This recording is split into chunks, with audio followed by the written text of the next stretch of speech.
Welcome back to the deep dive. Today, we're diving into, forecasting method that's really crucial for navigating the complexities of, modern supply chains. It's the Delphi method. And it's not just about, collecting opinions. It's about harnessing collective intelligence, but doing it in a structured way. Right, right. You could think of that as a structured brainstorming session, but, like a supercharged one.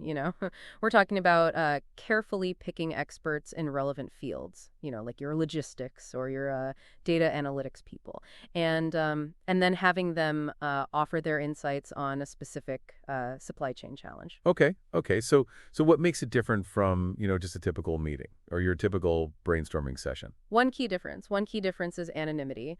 The people taking part they provide their forecasts without knowing who else is on the panel, and this really helps to get rid of bias, and it encourages people to just say what they really think, even if it goes against the grain, so to speak.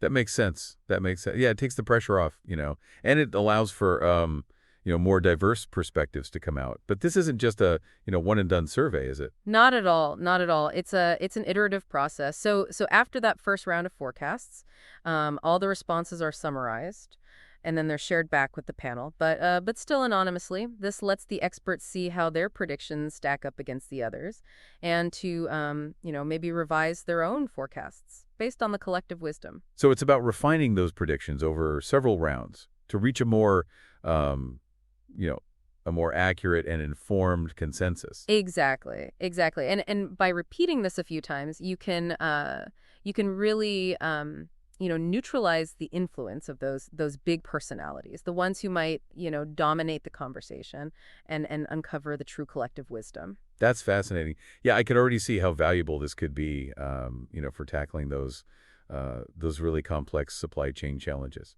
Especially now, it seems like disruption is the norm.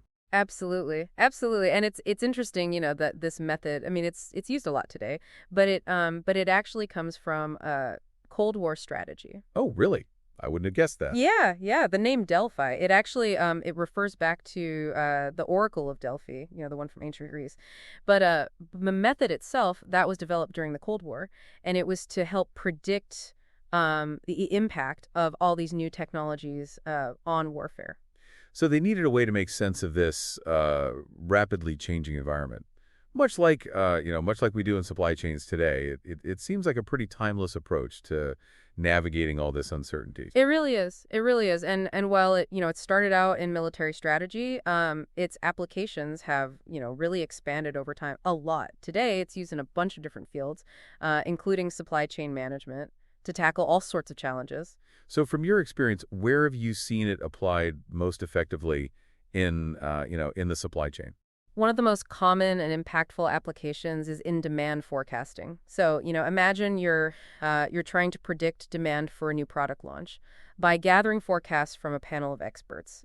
Experts from across different functions. Well, you can get a much more accurate picture of potential demand compared to traditional methods.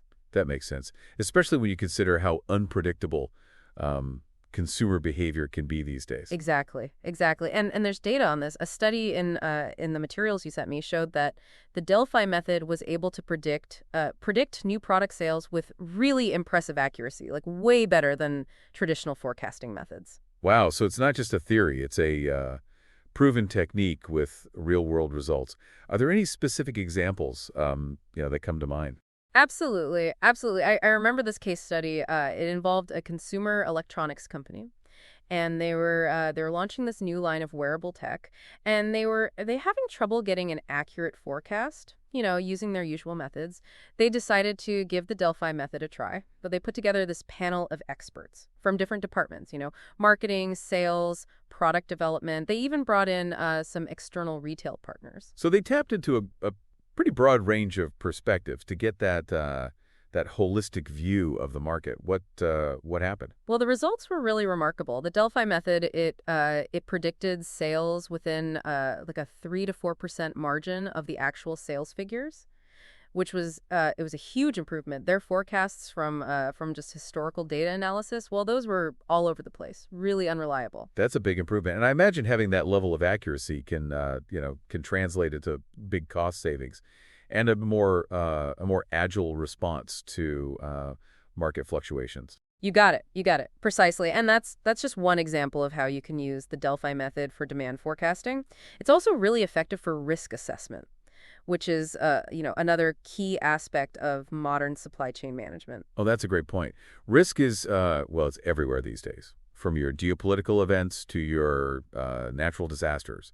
How can the Delphi method help companies mitigate those risks? Think of it as a stress test for your supply chain. You can get these experts together to pinpoint potential disruptions and then rank them, based on how likely they are to happen and their potential impact. By understanding these vulnerabilities, well, you can develop, proactive mitigation strategies. So you're shifting from a reactive approach to a more proactive one. So instead of just scrambling to put out fires, you're identifying potential hazards and then taking steps to prevent them from igniting in the first place. I can see how that would be a game changer in today's volatile business environment. Exactly, exactly. And that's really just the start. This method, it can be used for all kinds of supply chain challenges, from evaluating those new technologies to developing sustainability strategies. This has been really insightful. I'm already starting to think about how I could apply the Delphi method to some of the challenges we're facing. But we've covered a lot already. Maybe we could take a quick pause here, and then in our next segment we can come back and explore some of those more nuanced aspects of the Delphi method. Sounds good to me. There's a lot more to unpack. Welcome back. So before the break, we were talking about how the Delphi method can help companies, stay ahead of those risks. And I wanted to emphasize that, the Delphi method isn't like a one-size-fits-all solution. There are actually different variations of this technique. Each one's tailored to address, specific types of problems. So there's a whole toolkit of Delphi methods to choose from. Tell me more. Exactly, exactly. Like, for instance, you have something called the policy Delphi. It's often used to explore, really complex issues, the kind where there isn't just one clear answer, and where different stakeholders might have different opinions. It's not really about forecasting, a specific outcome. It's more about understanding, the in and outs of the challenge, and then working towards, like a shared understanding of the potential solutions. So if a company's trying to, say, decide on a new sustainability strategy, or maybe they're trying to navigate a really complex regulatory landscape, the policy Delphi could help them sort of map out a path forward. Precisely, precisely. It's about bringing in all those different voices, getting them to the table, and then facilitating, a structured dialogue to identify, potential roadblocks and opportunities. There's another interesting variation too. It's called the argument Delphi. Oh, that one sounds particularly relevant, especially in today's environment, where critical thinking is, well, it's more important than ever. It is. It is. The argument Delphi, it kind of shifts the focus. It's not that much about consensus building. It's more about, really dissecting the different arguments and the reasoning behind each perspective. It's about digging deeper, challenging assumptions, and really understanding, the why behind the what. It's like you're doing a forensic analysis of the issue, getting to the root causes and the beliefs that shape, all these different viewpoints. That's a great way to put it. And this can be really helpful when you're dealing with, really controversial issues, or when you need to be absolutely sure that all the potential risks and benefits are thoroughly considered.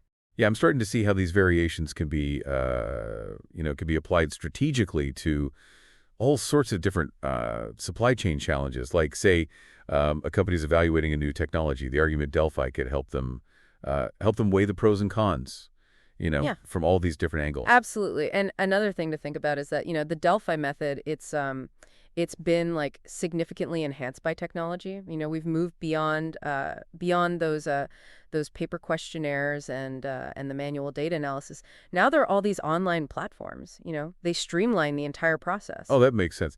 I mean, the digital revolution has, it's transformed so many aspects of supply chain management. So how have these platforms changed the way that the Delphi method is applied? Well, they've made it much more efficient and more accessible too. Now you can manage, like a global panel of experts Yeah. easily. These platforms, they take care of, they take care of everything from sending out those questionnaires to, to collect responses and then providing that feedback all in real time. So it's become much more, you know, agile and dynamic. And I'm guessing that also, allows for better collaboration and faster results. Exactly, exactly. It's about it's about using the power of technology to enhance human intelligence. But while the Delphi method is a powerful tool, it's important to remember that it's not without its limitations. That's a good point. Every tool has its strengths and weaknesses. What are some of the potential, you know, drawbacks to keep in mind? One limitation is that it can be pretty time consuming. Gathering all those responses from the experts, going through those rounds of feedback, and then synthesizing all that information. It takes time. It's not a quick fix, especially not for those urgent situations. So it's not the right tool for every job. So when does it make sense to use the Delphi method, and when are other approaches better? The Delphi method, it's most effective when you're dealing with, complex strategic decisions, the kind where you have the time to gather and really consider a whole range of expert opinions. If you're dealing with like an immediate crisis, something that needs a really fast response, other methods might be a better fit.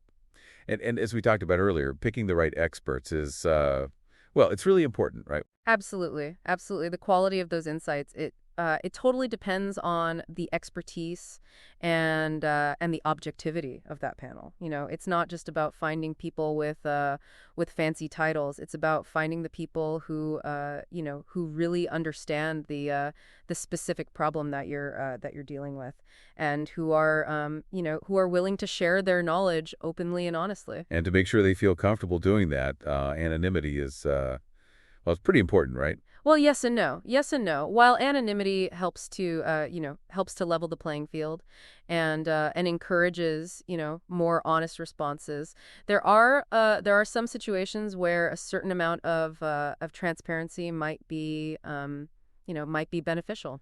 So it's not an absolute rule.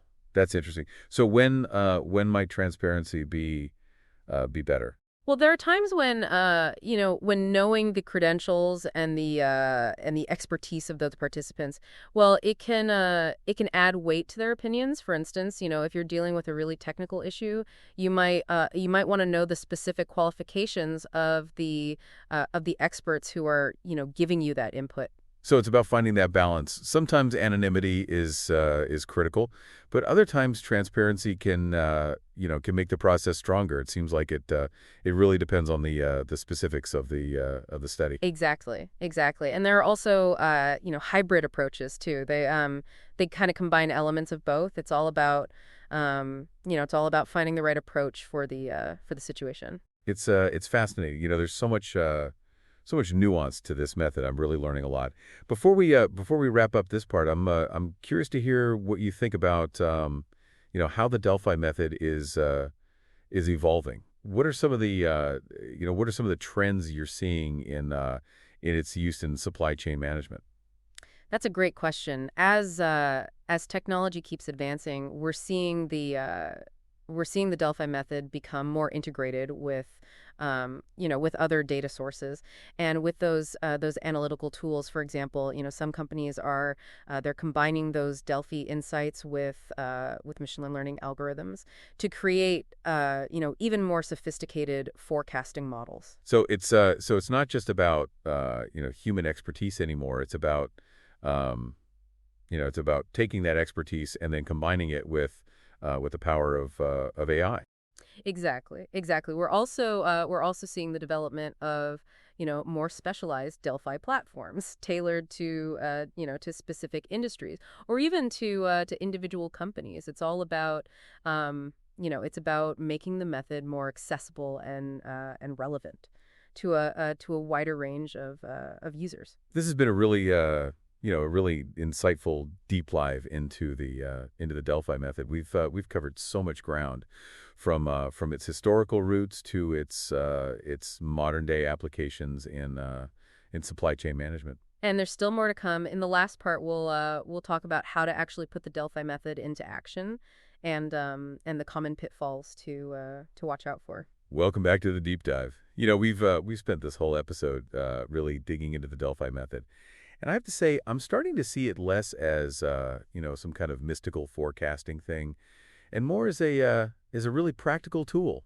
you know, for making strategic decisions in the supply chain. Yeah, that's a great way to put it. It's all about, harnessing that the power of collective intelligence, right? To navigate complexity and to make, better decisions, more informed decisions. Exactly, exactly. But like any tool, you know, there's a right way to use it and a wrong way. So what are some of the common pitfalls to avoid when you're actually, implementing the Delphi method? Well, one of the biggest mistakes is not being clear, about the problem you're trying to solve. If those initial questions you ask are too vague or too broad, well, you're just going to end up with a lot of noise and not much signal. So it's kind of like setting off on a trip without knowing where you're going. You just end up wandering around aimlessly.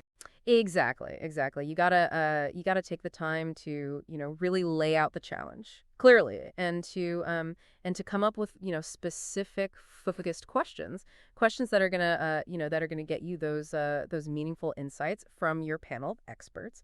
It's also a good idea to maybe test those questions out first, with a smaller group before you send them out to the whole panel. That can help you, fine tune the wording and make sure you're on the right track. So it's like a dress rehearsal, right, for your Delphi orchestra.